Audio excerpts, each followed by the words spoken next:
Existe uma frase que diz assim: qualquer seita é perigosa, seja ela religiosa ou política, e que infelizmente os adeptos da seita política ou da religiosa se tornam pessoas cegas. Uma coisa que eu vou deixar bem clara para você que é adepto do comunismo, principalmente aqui no Brasil, e que sai pelos quatro cantos da terra dizendo que o comunismo não é criminoso, que inclusive gostam de baixar o nível em xingamentos aqui nos comentários, esse partido que infelizmente defende essa esquerda brasileira foram sim um dos piores grupos que já produziram e fizeram maldade com alguns brasileiros e que infelizmente hoje tentam passar por pessoas boas e caridosas e que enganam a muita gente com essa ladainha. E pena que a maioria dos brasileiros não estão nem aí com a história que infelizmente foram escrita por esta esquerda. Eu vou deixar um vídeo agora para você assistir para ver se refresca a sua memória e que talvez dê para você entender do que é que eu estou falando e batendo contra aqui nesse canal. Contra fatos não há argumento. Se liga aí.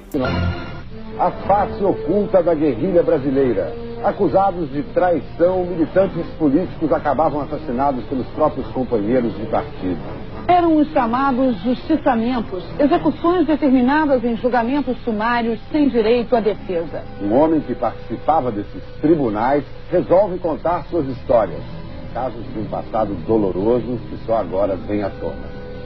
Você mata o seu amigo, se entrega seu pai e sua mãe, é isso que faz a guerra. Já utilizados em outros momentos da história brasileira, os chamados justiçamentos de militantes são retomados no início dos anos 70. É quando entra em declínio a guerrilha urbana contra o governo militar, implantado em 64.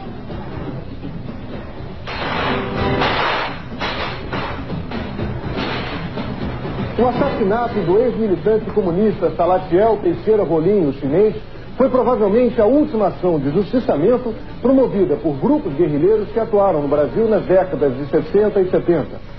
Acusado de desviar dinheiro do Partido Comunista Brasileiro Revolucionário e de delatar companheiros, Salatiel foi julgado e condenado por um tribunal revolucionário. A sentença foi cumprida na manhã do dia 22 de julho de 1973. A repressão baseada na tortura prende e mata os principais líderes guerrilheiros. O medo das delações aumenta nas organizações clandestinas. Um dos primeiros a ser justiçado é Carlos Alberto Maciel Cardoso, o Juca. O acervo da repressão, que está no Arquivo Público do Rio de Janeiro, revela que Cardoso foi preso em 71 e fugiu no dia seguinte. A pessoa chegou a reconhecer que tinha sido presa e tinha feito um acordo com a repressão de voltar para entregar a organização. Então a organização justiçou ele. No dia 13 de novembro, 4 dias depois da prisão, Cardoso foi morto num subúrbio do Rio. Terroristas que pretendiam promover uma revolução socialista no Brasil nos moldes do regime implantado em Cuba. Esses grupos eram formados por pessoas que hoje fazem parte da política nacional.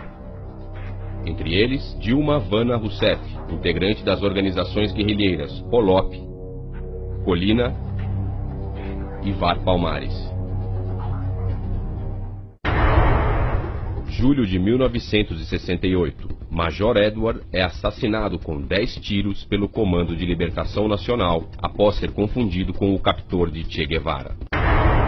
Julho de 1968, Dilma Rousseff era uma das líderes mais ativas do Comando de Libertação Nacional.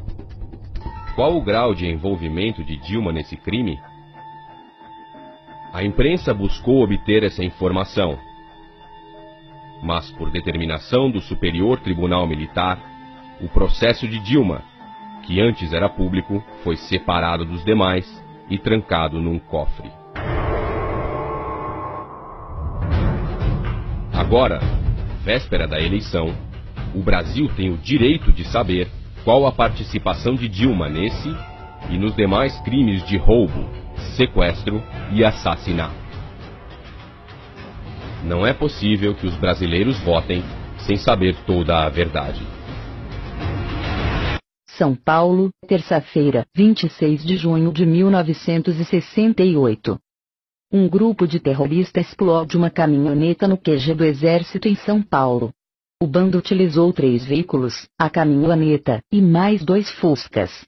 Dilma Rousseff foi a mentora do ataque e ficou dentro do segundo Fusca, não saiu. No ataque morreu o jovem Mário Cosel Filho. O atentado deixou diversos feridos e causou muito terror na cidade de São Paulo e no Brasil. O grupo de Dilma Rousseff queria derrubar o governo militar para implantar a ditadura dos marginais. E julgava que era preciso sair cometendo atos de terrorismo pelo país. Assaltou, roubou, sequestrou, matou. Cometeram toda a espécie de crime que você possa imaginar. Meu treinamento foi na Floresta da Tijuca. O João Lopes Salgado, que é ex-militar, treinou todo mundo. Pegou umas balas de INA, era a metralhadora que a gente usava, do Exército. A gente roubava nas guaritas, aqui no Leblon, entendeu?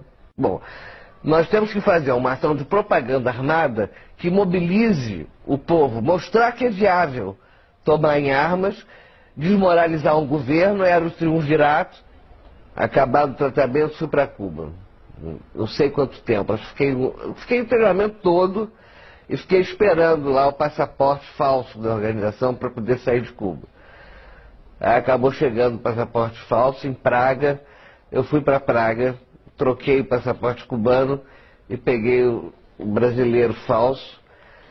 Meus amigos eram todos comunistas, né? A gente botava para quebrar o movimento social de tomada do poder, é isso que nós queríamos, e transformação daquilo em socialismo.